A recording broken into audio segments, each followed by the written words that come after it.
The EU has changed its guidelines on the Pfizer-BioNTech jab, increasing the number of doses that can be given out.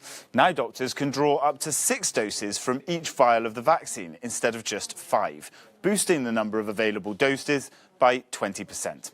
For more on this, we're joined by Dr. William Hasseltine, the president of the think tank Access Health and author of My Lifelong Fight Against Disease. Thanks so much for joining us tonight on Euronews Tonight. This is already approved and practiced in the United States and in the United Kingdom. Is it something you'd recommend? Well, taking more, 6 rather than 5, doses from the same vial is actually giving, as far as I understand, the same dose because they deliberately overfill the vials. That's certainly okay. But I think what isn't okay is suggestions that you dilute the vaccine by 50%. That is probably dangerous. We have no idea of what that will do. What it could do is give us suboptimal immunization, which is a good condition to develop viral resistance to the vaccine. If people aren't fully protected, the virus can learn how to get around whatever immunity that vaccine gives.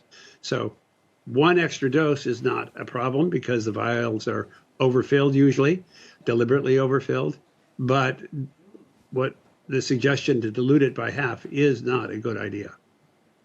Now, this is all about the Pfizer-BioNTech vaccines. Could this happen with the other vaccines? Is that an option to draw more doses out of vials from the other options?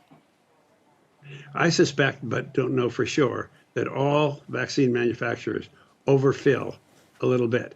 But giving a suboptimal dose, a sub-approved dose, a sub-tested dose of a vaccine is not a good idea. As I said before, what that can do is teach the virus how to evade the immune system. We know now from real observations of patients who have been exposed and infected to the virus for a long time and given convalescent serum, that the virus learns how to get around the human immune response. It knows how to do that. And it will do that if we are not careful. It's doing it right now in some ways to getting around our normal response. We don't want to do anything to accelerate that process. Now, the British government is suggesting that they're going to delay giving out the 2nd dose of the vaccine so everyone can get their first dose first. Is that something you'd advise, or would you advise against it? I'd advise against that also, because you're extending the period in which you have a very large number of people with partial immunity. Partial immunity is a very good way for the virus to learn how to evade whatever immunity we're trying to do. When the virus encounters a person that's vaccinated, you want that virus to be suppressed right away. You don't want it to be able to get in and learn how to get around the immune system. It's exactly like giving somebody a suboptimal dose of an antibiotic. That's how we create antibiotic resistance. That's why doctors will tell you, take your full dose of your antibiotic, so the bacteria that are in you don't learn how to get around it. Well, the same thing with the virus. We don't want a large population of people around with a suboptimal dose of the vaccine. So we know what is shown to work.